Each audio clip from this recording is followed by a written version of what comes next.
이 비후성 심근증이 무서운 게 첫 번째 증상이 돌연사로 올 수 있다는 게 가장 무서운 겁니다. 다만 비후성 심근증으로 저희들이 증상을 느끼는 것은 안녕하세요 구독자 여러분, 한국심초음파학회 유튜브 채널에서 인사 뵙게 되어 반갑습니다. 저는 삼성서울병원의 김지훈입니다. 네, 저는 세브란스 병원 심장내과의 홍구루입니다. 오늘은 우리 홍구루 교수님을 어렵게 모시고 비후성 심근증에 대해서 말씀을 좀 나눠볼까 합니다. 혹시 이 유튜브 채널을 보시다가 나도 이거 같다, 너무 비슷하다 이런 분들 많지 않습니까? 혹시 제가 어떤 증상을 느끼고 또 어떤 문제가 있으면 이 비후성 심근증에 대한 어떤 정밀 검사를 받아봐야 될까요? 이거는 무증상이 일단 많아서 답을 드리기가 어렵습니다. 비후성 심근증 대표적으로 무증상이 많은 병인데요. 왜냐하면 증상이 생기면 뭔가 일이 크게 나 있는 거거든요. 예를 들어서 돌연사를 한 젊은 운동선수 또는 일반인들이 있는데 대부분이 무증상이었다는 보고가 있습니다. 그래서 증상을 자각하고 진단받는 경우는 아주 좀 예외적인 경우라고 생각을 하고, 그래서 무증상일 때 선제적으로 건강검진을 통해 진단받는 경우가 더 안전하다고 봅니다. 방금 말씀하셨다시피 돌연사란 거는 물론 증상이 있을 수도 있어요. 이 비후성 심근증이 무서운 게 첫 번째 증상이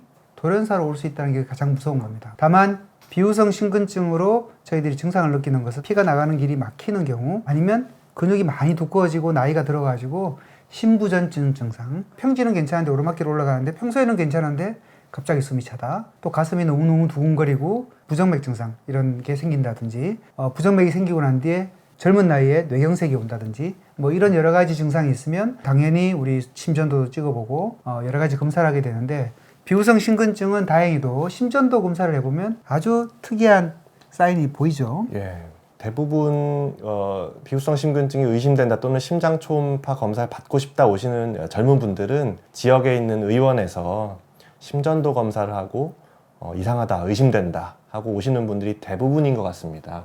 그래서 지역에 있는 선생님들이랑 먼저 방문하셔서 가벼운 진찰 내지는 심전도 검사 같은 거 하면은 많은 경우를 저는 걸러낼 수 있을 거라고 생각합니다. 맞습니다. 심전도 검사를 해 본 다음에 이제 저희들한테 오면 심장 초음파 검사를 해서 이분이 진짜 비후성 심근증이 의심이 되는지, 의심된다면 심장 MRI 검사나 운동부하 검사, 또 부정맥 검사, 활동 부정맥 검사 같은 것을 시행해서 혹시 숨어있는 이 분의 돌연사의 위험성, 또 그 다음에 운동 능력이 얼마나 되는지를 정확하게 평가한 다음에 약물 치료가 필요하면 약물을 쓰고, 제세동기가 필요하면 제세동기, 운동 능력이 어느 정도까지 안전한지를 충분히 우리가 조언을 해 드릴 수가 있기 때문에, 이런 전문가, 특히 비후성 심근증을 전문으로 하는 심초음파 분야를 하시는 우리 교수님이나 선생님을 찾아가시면 충분한 조언을 받으실 수 있을 것 같습니다. 자, 또 다른 우리 급사나 돌연사의 위험성 중에서는 비후성 심근증이 우리 유전성 심장 질환이기 때문에 유전자 변이가 또 중요한 요소가 될 수 있는 것으로 되어 있습니다. 비후성 심근증은 지금까지 가장 많이 알려진 유전성 심장 질환이죠. 심장 근육을 우리 구성하는 다양한 요소에 생기는 유전자 변이에 의해서 심장 근육이 두꺼워지는 병으로 되어 있습니다. 그러면 유전자가 변이가 얼마나, 모든 환자는 다 있는지, 얼마나 많이 유전이 되는지 어떤 통계 같은 건 있습니까? 말씀하신 것처럼 유전성 심근병증 중에는 제법 유명한 질환이기 때문에 그런 통계는 여러 군데서 발표를 했습니다. 대략적으로 비후성 심근증 환자의 한 3분의 1 정도만 유전자 변이가 검출되는 것으로 알려져 있고, 물론 이제 가족 대대로 내려오는 그런 타입은 좀 예외가 되겠죠. 근데 일반적인 분들한테서는 오히려 유전자 변이가 검출 안 되는 분이 조금 더 많긴 합니다. 상당수의 경우에서 비후성 심근증 중에서 유전자 변이가 그래도 나오는 경우가 있기 때문에 의심되는 경우는 한번 좀 해보는 게 좋습니다. 근데 유전자 검사 비용이 비싸지 않습니까? 많이 비싸서 제가 유전자 검사를 권유는 대부분 드리지만 안 하시는 분들이 좀 더 많은 것 같습니다. 왜냐면 저도 제가 비용을 내드릴 수가 없기 때문에 막 강제할 수가 없어요.